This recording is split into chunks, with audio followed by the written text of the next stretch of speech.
Բարև ձեզ։ Ողջունում եմ սիրելի հայրենակիցներ, այս խայտառակ ընտրություններից հետո, ինչպես Նիկոլ Փաշինյանի եւ ՔՊ-ականների կազմակերպած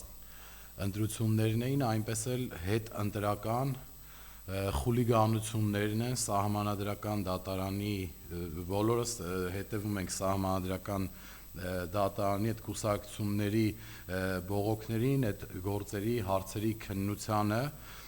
բոլորս տեսել ենք, թե կենտրոնական ընտրական հանձնաժողովը ինչպիսի կեղծիքների է դիմել, որպեսզի բավարարի Նիկոլ Փաշինյանի կամքը եւ հրահանգները, եւ նաեւ պետք է ասեմ, հետեւելով միջազգային մամուլին, եվրոպական, արևմտյան, ռուսական եւ տարատեսակ աշխարհաքաղաքական կենտրոնների կարծիքներին, միանշանակ է, որ բոլորը ընդունում են, որ Հայաստանի Հանրապետությունում տեղի ունեցած խորհրդարանական ընտրությունները կեղծվել են եւ եթե եվրոպացիները եւ արևմտյան ուժերը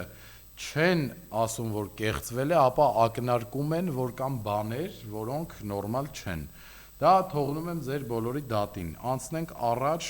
ինչ ունենք մենք այսօր։ Մենք ունենք մի իրավիճակ, որ Նիկոլ Փաշինյանը խորհրդարան մտած ուժին, Բարգավաճ Հայաստան կուսակցությանը, պարզապես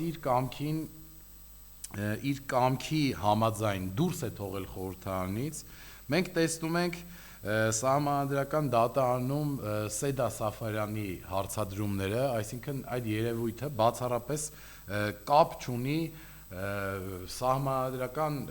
դատարանում ինչ որ պաշտոն զբաղեցնող մարդու հետ։ Սեդա Սաֆարյանը սահմանադրական դատարանում նեղ անձնական ՔՊ-ական շահերն է պաշտպանում, Սեդա Սաֆարյանը այնպիսի հարցեր է տալիս ընդդիմադիր ուժերի ներկայացուցիչներին, ինչպիսի հարցեր կտային ցանկացած քաղաքացիական պայմանագիր կուսակցությունից անդամ եթե լիներ այդտեղ։ Այսինքն սա դատ չի, սա սեփական շահերը, սեփական հայացքները առաջ տանելու համար սահմանադրական դատարանի պաշտոնները օգտագործելու եւ զորբայությամբ իրենց կեղծիքը առաջ տանելու գործիքա Նիկոլ Փաշինյանի եւ նրա կուսակցականների, նրա գրպանի դատավորների եւ նրա պետական պաշտոնյաների համար։ Եվ ես քանի որ խոսեցինք սահմանադրական դատարանից, ես ցանկանում եմ բոլորիդ տեղյակ պահել, որ նախ սահմանադրական դատարանի այս հարցադրումների արդյունքում մենք իմացանք քիչ առաջ, դա շուտվա ինֆորմացիա չի, մի քիչ առաջ եմ ես լսել, այդ եթերի ժամանակ ուղիղ, որ քաղաքացիական պայմանագիր կուսակցության քարոզ արշավի ժամանակ դրոններ օգտագործելու համար ուրեմն կառավարությունը եւ քաղաքացիական պայմանագիրը Հայաստանի Հանրապետության պետական միջոցներից, մեր հարկերից $1 միլիոն գումար են վատնել իրենց քարոզարշավի վրա միայն դրոններով նախընտրական քարոզարշավի հավաքները նկարանելու համար։ Օրինակ, այս $1 միլիոն եթե բաշխենք թոշակառուների թոշակների վրա, եթե բաշխենք անապահով եւ ընտանիքների եւ սոցիալապես անապահով քաղաքացիների պետությունից ստացված աջակցության գումարների վրա, եթե բաշխենք մանկատների, ծերանոցների վիճակները բարելավելու վրա, եթե բարելավենք Գյումրու, Աղետալի, Գոտում ինչ որ հարցեր լուծելու վրա, մենք ցանկացած ոլորտի վրա ուղղելուց տեսանելի առաջընթաց կունենանք, բայց Նիկոլ Փաշինյանը եւ նրա կուսակցականները վերցնում են $1 միլիոն եւ դա այն 100 միլիոնավոր ծախսերի մեջ կարելի ասել ծովում մի կաթիլ է, բայց $1 միլիոն ինչ մեծ գումար է, ինչ պետական մակարդակով ինչքան հարց կարող ես լուծել, ինչքան խոցելի շերտերի եւ խավերի կարող ես ուղղել տրամադրել այդ գումարը եւ նրանց ոչ մեծ պահանջները բավարարել քո սեփական ժողովրդի ու քաղաքացիների ոչ Նիկոլ Փաշինյանը իմ ձեր մեր մնացած բոլորի թոշակառուների, հիվանդների, չգիտեմ, պատերազմի ժամանակ վիրավորում ստացած հաշմանդամություն ձեռք բերած զինվորների հաշվին, բոլորի սարքերի հաշվին $1 միլիոն տրամադրում է, որ օրինակ նկարահանեն դրոններով այն հանրապետության հրապարակը, որտեղ սեփական նախընտրական քարոզարշավն է տեղի ունեցել, որտեղ յուրաքանչյուր մարզից, մարզպետների վրա, ոստիկանության աշխատակիցների վրա, պետական պաշտոնատար անձանց վրա այնպեսի ռեպրեսիաներ ա եղել, այնպեսի ռեպրեսիաների արդյունքում թվեր ա դրվել նրանց վրա, որպեսի բերեն Նիկոլ Փաշինյանի եւ քաղաքացիական պայմանագրի նախընտրական քարոզարշավին հանրապետության հրապարակ, որ նույնիսկ մարդիկ կան, որոնց խաբել են, ասել են, չգիտեմ, ընկերը գնացել է ընկերոջը, ասել է թքեմ Նիկոլի երեսին, իրանք դավաճաններ են, բայց մորս գործից կհանեն, իմ խաթր թիվ պտի լրացնենք, այսօր պետք է իջնենք հրապարակ Նիկոլի ցույցին։ Եկել են, օրինակ, տարբեր բակերում, տարբեր հարգանք ունեցող մարդկանց խնդրել են, ասել են եկեք գնանք հրապարակ ցույցի, որ մեր հարցերը լուծեն։ Ու տարատեսակ, նմանատիպ, այս ամենաթողությունը եղել է յուրաքանչյուր բնակավարում։ Եվ այս ամենից հետո Նիկոլ Փաշինյանը եւ նրա դատավորները, նրա սեփական սահմանադրական դատարանը ամեն հարցից հետո ընդդիմադիր քաղաքական գործիչների, ներկայացուցիչների, կուսակցությունների ինչ որ կաշառքի մասին հարցեր են տալիս, որը որ եթե չժխտենք էլ նախ պետք է անմեղության կանխավարկածը հաշվի առնելով լռել, չխոսել այդ թեմով, եթե կան մեղավորներ, ապացուցվել է որ կաշառքատվի, բա իհարկե պետք է պատժվեն կաշառք տվողները, իհարկե ով որ կաշառքը տալի պետք է պատժվի, բայց նաև պետք է պատժվի այս ոչ լեգիտիմ իշխանությունը, ով զավթել է Հայաստանի Հանրապետության վարչապետի պաշտոնը ազգային ժողովում քվոտաները, աթոռները, մանդատները, կուսակցությունը դուրս թողել խորհրդարանից, ձայները կեղծել, կենտրոնական ընտրական հանձնաժողովի նախագահը ինչ ուզել նկարել է, այսինքն այս երևույթները նմանատիպ մեծ չափի ընտրակեղծիքների, խարդախություններից հետո իրենց վերապահում են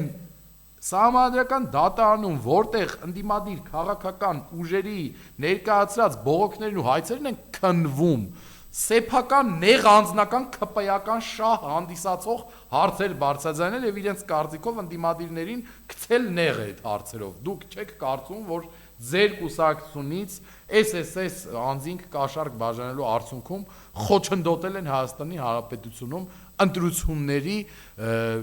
թափանցիկ կայացմանը։ Սա խոսում են մի մարդիկ, որոնց աչքի առաջ դրված է փաստեր, ըստ որի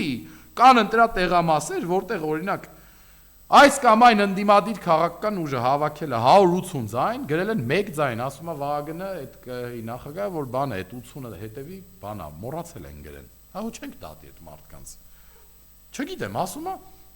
Թաթոյանի ձայները բռնել Սպայդերմենից վրա են գրել։ Ասում է սխալմունք ա եղել, բացեք ընդ։ Դե տենց, ուրեմն արդյոք կասկածի տեղիք է տալիս մեզ այսքան շատ պատահական սխալմունքները, որ մենք պահանջենք, որ մեր երկրում պետքա նորից կայանան խորհրդարանական ընտրություններ եւ չեղյալ հայտարարվեն այս կայացածը, որովհետեւ սա խուլիգանություն է, ոչ թե խորհրդարանական ընտրություններ։ Թույլ տալիս է մեզ կասկածելու, որ ընտրատեղամասը վերահաշվարկ արվի, բացվի, այդտեղ նմանատիպ 1 կամ 2 խնդիր ամենակիչը լինելու է։ Կամ մենք կարող ենք օրինակ արձանագրել, որ Նիկոլ Փաշինյանը նախընտրական քարոզարշավի ժամանակ Նիկոլ Փաշինյանի հրահանգով ԱԱԾ-ն, քննչական կոմիտեն, հակակոռուպցիոն կոմիտեն, ձայնագրություններ տարատեսակ շաղախելով համացանցը, կապելով այդ ձայնագրությունները այս կամ այն քաղաքական ուժի հետ, խախտել են մարդկանց անմեղության կանխավարկածը, որի հետևանքով էլ երբ նմանատիպ ձայնագրություններ են գցել համացանց, 100 հազարավոր քաղաքացիների մոտ տպավորություն առաջացել, որ այս կամ այն ուժը 100% կաշառք է բաժանում եւ իրան պետք չի ընտրել։ Բայց որտեղ է ապացույցները, որտեղ են մեղավորները, որտեղով է ցույց տրված, որ X անձնավորությունը Պողոսը բաժանել է կաշառք եւ նրան 10 տարի ազատազրկել են եւ ապացուցել են, որ ինքը հանցանք է գործել, որտեղ է գրված։ Այսինքն Նիկոլ Փաշինյանը, նրա արևմտամետ խորհրդատուները շատ լավ տիրապետում են մարդկանց հոգեբանությանը, մարդկանց տրամադրություններին, նաև շատ լավ տիրապետում են, թե ինչպես կարելի է մարդկանց մոտ ստեղծել դրական կամ բացասական տրամադրություններ այս կամ այն իրավիճակի շուրջ եւ օգտվում են առիթից։ Մեր հասարակությունն էլ ցավոք սրտի բոլորը բարձրագույն կրթություն չունեն, սեփական խելքով դատելու հնարավորություն չունեն, ընկնում են այս կամ այն մանիպուլյացիաների տակ, որի հետևանքով ձևավորվում է մի կորիզ, որը ընտրում է Նիկոլ Փաշինյանին, իհարկե այս ընտրուման չի նշանակում, որ ես ասում եմ, որ Նիկոլ Փաշինյանը ընտրվել է վարչապետ։ Նիկոլ Փաշինյանը 30-ից 35% ձայն է հավաքել, ծախսելով միլիարդավոր դոլարներ ընտրությունների վրա, ազդելով ապօրինաբար ընտրությունների արդյունքների վրա, բռնի կոչեր հայտարարելով, բռնի կոչեր անելով բոլոր ընդդիմադիր քաղաքական ուժերի ներկայացուցիչների եւ նրանց ղեկավարների հասցեին, սպառնալով, որ այդ կուսակցություններին վերացնելու է, սպանելու է, տալու է պատերին, մեկի առնանդամն է կտրելու, մեկի ականջներն է կտրելու, այսինքն նախընտրական քարոզարշավի ժամանակ գործող վարչապետը,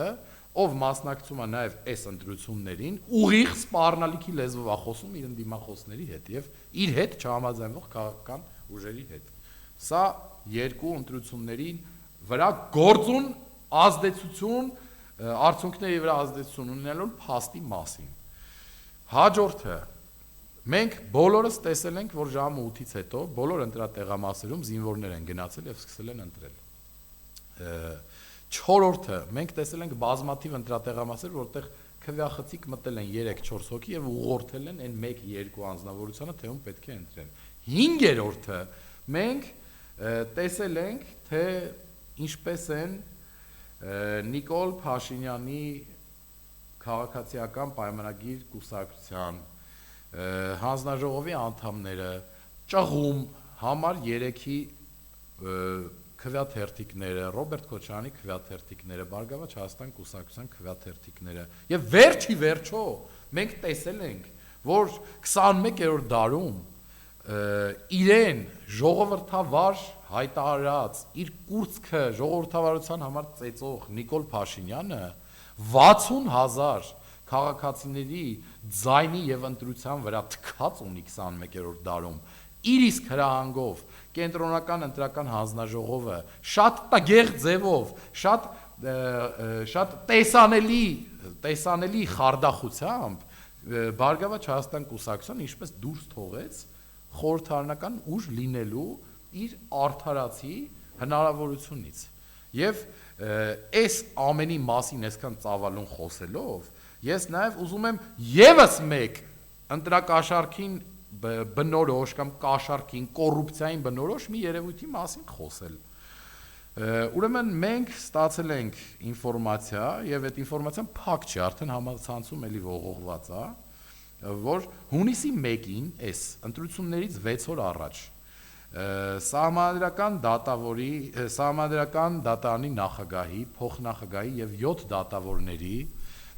աշխատավարձերը բարձրացվել է 46 մոտ 47 միլիոն դրամով, 46.քանի միլիոն դրամով։ Ուրեմն Սահմանադրական դատարանի նախագահին հատկացվել է 7 միլիոն 780 հազար դրամ, փոխնախագահին 5 միլիոն 790 հազար դրամ,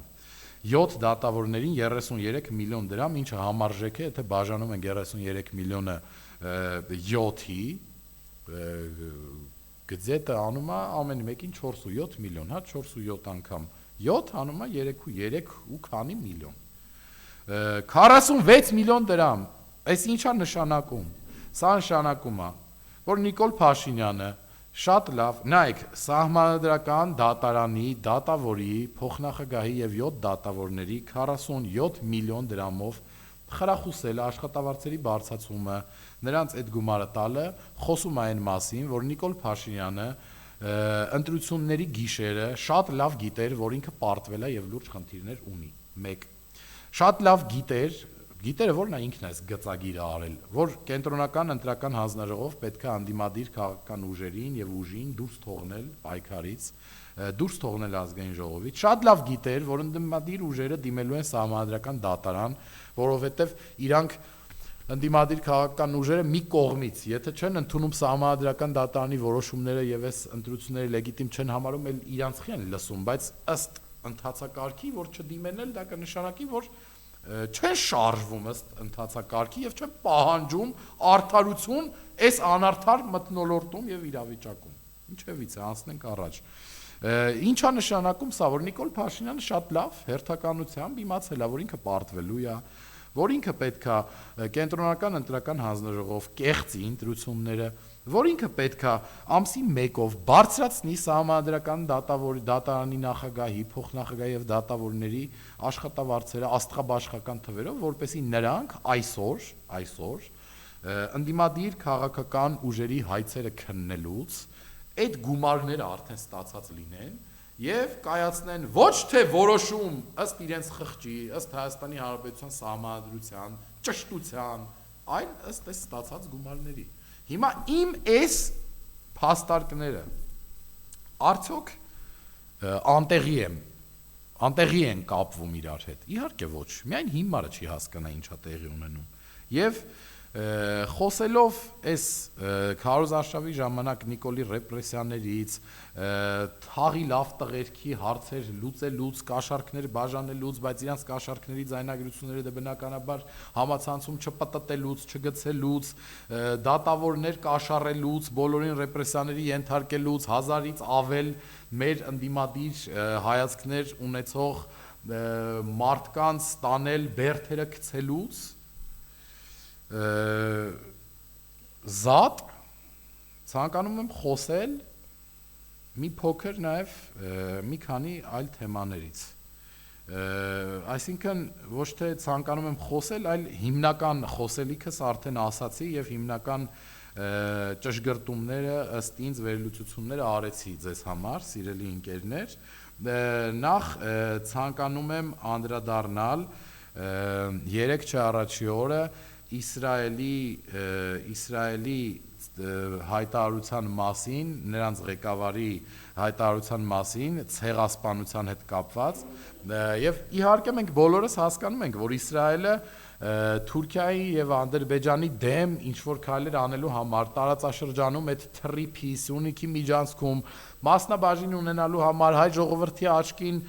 պուպուշերևալու համար 44 օրյա պատերազմում Ադրբեջանին ուղղակի եւ անուղղակի օգնությունը կոծկելու եւ հայ ժողովրդի մոտ բարի բարեկամ երևալու համար ինչ որ ցեղասպանության մասին է ակնարկում, բայց այդտեղ մի դիսոնանս կա, այդտեղ հակասական ինչ որ բան կա, այստեղ մեր երկրի ղեկավարը ասում է, որ Իսրայելի արած հայտարարությունը մեր այսօրվա քաղաքական գծին այդքան էլ տենց եսի ինչ մի օգուտ չի, ոչ տակա ոչ սառել, մի բանը խանգարում է, պատկերացնում եք Նիկոլին, եւ նաեւ Սերժ Թանկյանից կցանկանամ խոսելով, ասում է, որ Իսրայելը սեփական շահերը առաջ տանելու համար է ճանաչում հայոց ցեղասպանությունը եւ դրա մասին խոսակցությունը, Սերժ Սարգսյանին ուզում եմ հարցնեմ, ինքը ուր էր, երբ որ Արցախը հանձնվում էր, ինչի սենց ոգեշնչող ելույթներ չեր ունենում, ուր էր Սերժ Թանկյանը, երբ որ 5000-ից ավել մեր տղաների վիզա ադրբեջանցիները կտրում էին, ուր է Սերժ Թանկյանը, ուր է Նիկոլ Փաշինյանը, երբ Ալիևը 3 խոսացել է Ադրբեջանի 300,000 ադրբեջանցիների արևմտյան Ադրբեջան, նույն ինքը Երևան, Սյունիք, Սևան վերադառնալու մասին, որ ձեզ ասում են 300,000 ադրբեջանցի է վերադառնալու, գալու լծվի մեր երկիր, մեր վրա ծիծաղում էիք նիկոլականներ, տգետներ, տխեղծներ, ասում էիք, ով է գալու, ինչ է գալու, լավ է ապրում ենք, հիմա ուզում եմ հասկանամ, ինչի տենց վայնասուն գցած, որ ընդդիմությանը պատասխանում էիք, հիմա չեք պատասխանում ձեր սրտի վարչապետին կամ ձեր սրտի վարչապետի գրպանի երկիչ-երկչույներին կամ ասենք թե Իսրայելը սեփական շահի համար ուզում է ճանաչի հայոց ցեղասպանությունը, այդ ժանդամը թե սեփական շահի համար չի, մեզ դա օգուտ է, օքեյ, անցանք առաջ, Իսրայելի ցավն էլ տանեմ, թող ճանաչի, ինչ խնդիր կա, ինչի ենք մենք դրանից ված զգում։ Իհարկե, այս աշխարհի երեսին մոլորակի վրա չկա մի պետություն, որ մյուսին բարեկամ է, եւ չկա մի պետություն, որ չի անում ինչ որ քայլ, առաջինը սեփական շահը հետապնդելով։ Կներեք, ուղեմ, աշխարհում կա մի պետություն, որ սեփական երկրի շահերից չի գործում։ Դա Հայաստանի Հանրապետությունն է, որովհետեւ Նիկոլ Փաշինյանը ներկայացնում է այն ժողովրդին, ով արժանացել է 21-րդ դարի ամենացավալի ցեղասպանության պահանջատերն է, այդ ժողովրդի ղեկավարը ասում է պետք չի Իսրայելը թող չընդունի ցեղասպանությունը, մեր քաղաքական գիծը այդտեղ չի տանում։ Ուրեմն ես երիցս կրկնում եմ եւ կասկածի տակ եմ դնում Նիկոլ Փաշինյանի հայ լինելը եւ դա չեմ անում նրա համար, որ նրան որպես մարդ ատում եմ, դա չեմ անում նրա համար, որ ես ուզում եմ գալ իշխանության, իսկ ինքը վարչապետա չի ստացվում իմ մոտ, այլ ես դա անում եմ նրա համար, որովհետեւ Նիկոլ Փաշինյանի վարած արտաքին քաղաքականությունը չի բխում Հայաստանի Հանրապետության եւ հայ ժողովրդի շահերից, այլ բխում է Ադրբեջանի Հանրապետության եւ Թուրքիայի Հանրապետության Էրդողանի եւ Ալիևի թուրք եւ ադրբեջանցի ժողովուրդների շահերից, բայց ոչ միայն երբեք Հայաստանի Հանրապետության շահերից։ Եվ այս թեմաներից խոսելով, այս թեմաները արձանագրելով, ես ցանկանում եմ երկու կարճ թեմաներից էլ խոսել ու փակել այսօրվա եթերը եւ թեմաները։ Նախ ցանկանում եմ խոսել բժշկության, առողջապահության ոլորտը ամբողջովին ձախողած Ավանեսյանից, ով օրերս պետքա գնա Թուրքիա իրանց սիրած երկիր ֆորումի, տապալում է ցանկացած ոլորտ, տապալում է առողջապահության ոլորտի մեջ ցանկացած ուղղություն, որ վստահված է իրեն։ Ուրեմն այս ապահովագրության հետ կապված խնդիրները օրորի ավելանում են, հերթերը շատանում են, գինը բարձրանում է, թանկանում է, արդեն տեսնում ենք, որ միտում կա, որ այս պրոստը ընտրություններից առաջ ինչ-որ թոզ փչոցի էր տարիքով մարդկանց, անապահով մարդկանց հույզերի հետ խաղալու համար, որ իրենց ընտրեն, այս ապահովագրությունը, անվճար բուժօգնությունը, ոնց հասկանում ենք, արդեն միայն այսուհետ պետ պատվերով մարդիկ կկարողանան էլի իրենց խնդիրները լուծել, եւ այս ամենը նույնպես նախընտրական ընտրակաշառք էր, այսինքն նայեք, պետությունը ձևեր է գտել ուղիղ ընտրակաշառք տալու տարբեր սոցիալական խմբերի եւ խավերի եւ նույնը թոշակառուների հետ, երբ Նիկոլ Փաշինյանը մի ամբողջ տարի պայքարեց թոշակառուների թոշակը բարձրացնելու դեմ, ընտրություններից 1 ամիս առաջ 10,000 դրամով նրանց թոշակը բարձրացրեց։ Խնդրեմ, սա ուղիղ ընտրակաշառք է, սա ոչ այլ ինչ է, քան պետության ղեկավարի պետության բյուջեն ընտրակաշառքին ծառայացնելու գործիք։ Եվ ամենավերջում մեծ ցավով եւ իսկապես չուզենալով ասել, բայց քանի որ ես ունեմ սկզբունքներ, քանի որ ես տղամարդ եմ, ով դուրս չի գալու իր սկզբունքներից եւ չի շեղվելու իր պայքարի ճանապարհից, պետքա անդրադառնամ Արման Ծառուկյանին։ Ես Արման Ծառուկյանին մինչ այս պահը շատ սիրել եմ, հարգել եմ, որ ինքը մեր պետության դրոշը, Յան ազգանունը ամբողջ աշխարհում բարձր է պահում, որ դուխով տղա է, ուժեղ տղա է, սպորտսմեն է, չեմպիոն է դառնում, հաղթում է, եւ Արման Ծառուկյանը եւ ցանկացած սրիկա հայ, ով Արցախի դրոշի նկատմամբ ցույց կտա այնպիսի վերաբերմունք արհամարական, որը որ ցույց տվեց Արման Ծառուկյանը,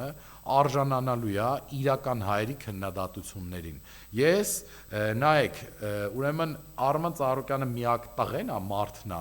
որ հիմա չեմ ասի այն, ինչ արժանի են մարդիկ իր տեղում, որ վարվում են այդ կերպ։ Ես պարզապես Արման Ծառուկյանին ուղիղ ուզում եմ խնդրել, ուզում եմ զգուշացնել, որ վերանայի իր վերաբերմունքը այն սրբությունների նկատմամբ, որը հայ ժողովրդի համար կարևոր են։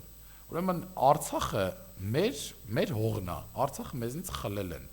Եվ այն մարզիկը, ով Արցախի դրոշի նկատմամբ ցույց է տալիս անարգանք, ցույց է տալիս նման վերաբերմունք, ինքը արժանի է ամենավերջին բառերին։ Դրա համար Արման ջան, ախպեր ջան, ցավդ տանեմ,